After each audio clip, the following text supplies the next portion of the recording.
In a research facility outside Shanghai, scientists have built something that sounds like it belongs in science fiction. A system that manufactures real jet fuel using nothing but carbon dioxide pulled from the air, water, and sunlight. No oil wells, no drilling platforms, no tankers crossing oceans, just captured CO2, hydrogen split from water using solar-powered electricity, and a chemical process that reassembles them into the exact same long-chain hydrocarbon molecules that already power aircraft engines around the world. It sounds too clean to be real. It isn't. Researchers at the Shanghai Advanced Research Institute have demonstrated the process, and it's one piece of a far larger coordinated strategy that China has been building for over a decade. A strategy aimed squarely at a single, enormous vulnerability: the country's dependence on foreign oil. This is the real story of what China is actually building, what it can and can't do yet, and why energy analysts are watching Beijing's next 5 years more closely than almost any other economic story on Earth. To understand why China is racing this hard, you have to understand a geographic choke point most people have never heard of. More than 70% of China's imported oil passes through a single stretch of ocean less than 3 kilometers wide, called the Strait of Malacca, squeezed between Malaysia, Singapore, and Indonesia. It's one of the busiest and most strategically exposed shipping corridors on the planet.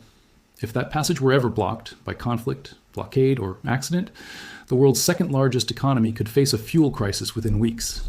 China has spent decades trying to manage that risk the old-fashioned way, building pipelines through Central Asia, expanding strategic oil reserves, negotiating alternate supply routes. None of it eliminated the underlying problem. As long as China's economy runs primarily on imported fossil fuel, its energy security depends on a body of water it doesn't control.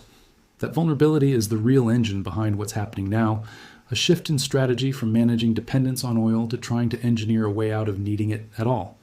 Before getting to the breakthroughs making headlines, it's worth looking at what's already changed, because the shift isn't hypothetical. It's showing up in official data right now. In the first half of 2026, renewable sources supplied more than 40% of China's electricity for the first time in the country's history, according to the National Energy Administration. Coal-fired power dropped below 50% of total generation for the first time as well, a genuine milestone in a country that has historically run on coal more than any other nation on Earth. China generated nearly 2 trillion kilowatt hours of renewable electricity in just 6 months, a roughly 9% increase year over year. Even more strikingly, Chinese state media reported that the country's oil consumption has already peaked, meaning demand is now flat or declining, years ahead of what many Western energy forecasters predicted. Coal consumption is expected to follow, with officials projecting a peak around 2027. At the same time, China has been quietly increasing its own domestic oil production, raising output from roughly 3.8 million barrels a day to 4.4 million. Not because it's abandoning oil entirely, but because reducing reliance on imported oil, even while overall demand shifts toward cleaner sources, remains part of the broader security strategy. This is the essential context the end of oil headlines tend to skip. China isn't trying to eliminate oil overnight. It's trying to make itself far less dependent on needing it from anyone else, which brings us back to that Shanghai facility. The clearest example yet of China trying to solve its dependency problem at the molecular level. The technology is called power-to-liquid synthesis, and the concept, stripped of the chemistry, is straightforward. Take carbon dioxide already in the atmosphere, combine it with hydrogen extracted from water using renewable electricity, and chemically reassemble the atoms into the same long-chain hydrocarbons found in conventional jet fuel. Because the resulting fuel is chemically identical to what aircraft already burn, it doesn't require new engines, new airports, or new safety certifications built from scratch. Only the existing rigorous testing process any new fuel source has to pass before commercial airlines can use it. According to reporting on the project, the facility began operating in January 2026, with early investment already in place and airline contracts reportedly signed.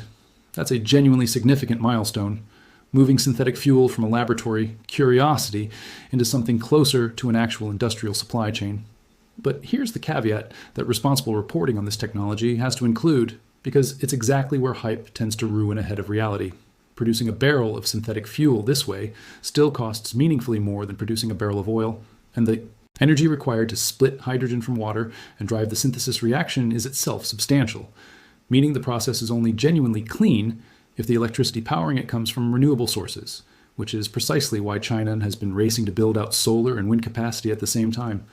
A single factory, however promising, is not yet capable of replacing a meaningful share of global aviation fuel demand. What it represents is proof of concept at industrial scale. the hardest and most important step before a technology can eventually grow. The synthetic jet fuel facility isn't a standalone project. It's one piece of a broader strategy that China's latest 5-year economic plan lays out in explicit detail, a deliberate bet across multiple technologies simultaneously, rather than a single silver bullet.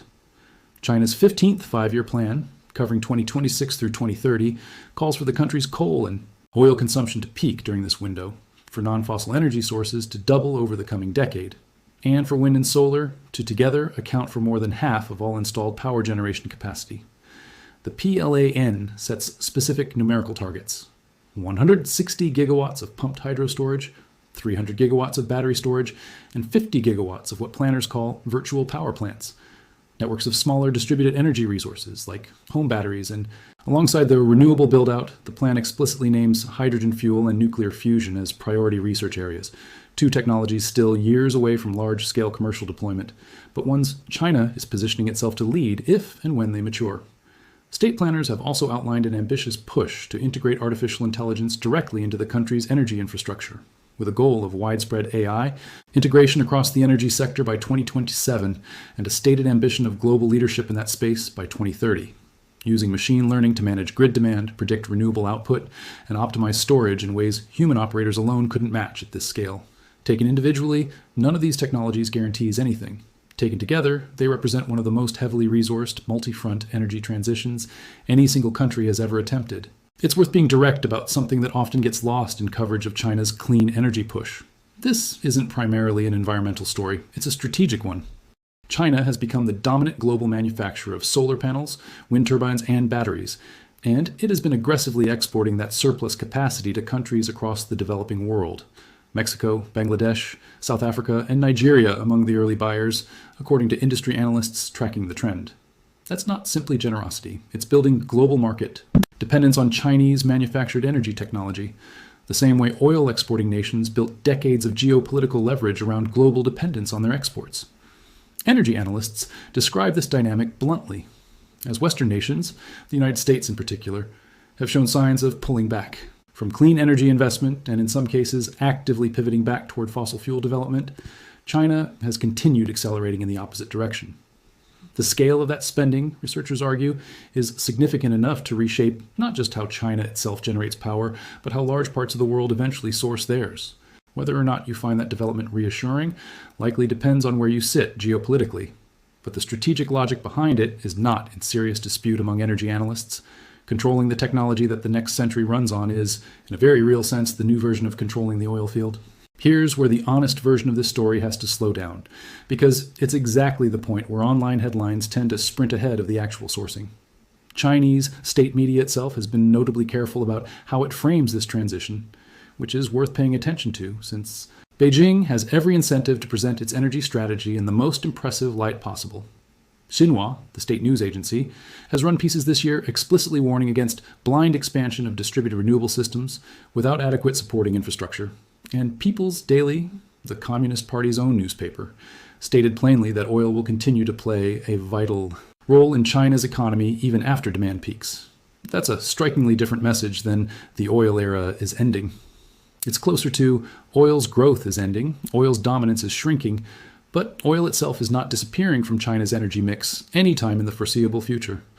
It's being managed down, deliberately and gradually, alongside a genuinely ambitious build-out of alternatives. That distinction matters enormously.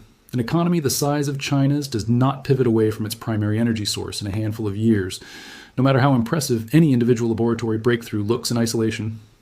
What's actually happening is a slow, heavily resourced, multi-decade re-architecture of where energy comes from, one that is moving faster than almost anyone predicted a decade ago, but that remains, by China's own official framing, a transition rather than an ending.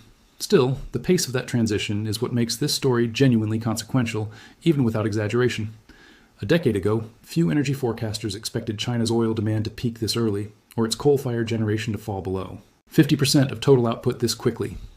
The synthetic fuel technology coming out of Shanghai, while still commercially limited, demonstrates a chemical pathway to producing liquid fuel without extraction at all, something that, if costs continue to fall as renewable electricity gets cheaper, could meaningfully reshape parts of the aviation and shipping industries over the coming decades. sectors that have historically been among the hardest to decarbonize because there's no easy battery-powered alternative to a jet engine mid-flight. Combine that with China's aggressive build-out of storage, its explicit targeting of hydrogen and nuclear fusion research, and its push to weave AI directly into grid management. And what emerges is a country treating energy independence as a core matter of national security. Not a side project, not a public relations campaign, but a strategic priority backed by the kind of sustained, coordinated state investment that few democracies with shorter election cycles are structurally able to match. So will China's energy breakthroughs end the oil era? The honest answer, grounded in what's actually been published and verified rather than what makes the most dramatic headline, is more precise than a simple yes. China is not ending oil. It's ending its own dependence on needing it from anyone else, while simultaneously building, exporting, and racing to dominate the technologies most likely to define whatever comes after oil's long global reign as the world's default energy source. That's a less cinematic story than one factory replaces the entire oil industry.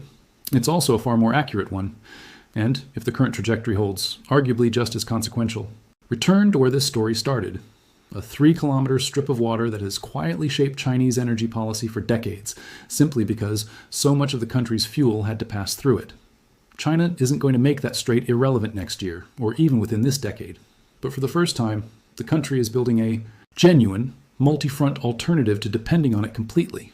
Synthetic fuel grown from air and water instead of pumped from the ground, a power grid increasingly run on sunlight and wind instead of imported coal and oil, and a level of state investment aimed squarely at making sure that whatever happens in that narrow stretch of ocean matters just a little less with every passing year. The oil era isn't over, but for the first time in a long time, one of the world's largest economies is placing a serious, well-funded bet that it eventually will be, and building the technology to get there on its own terms.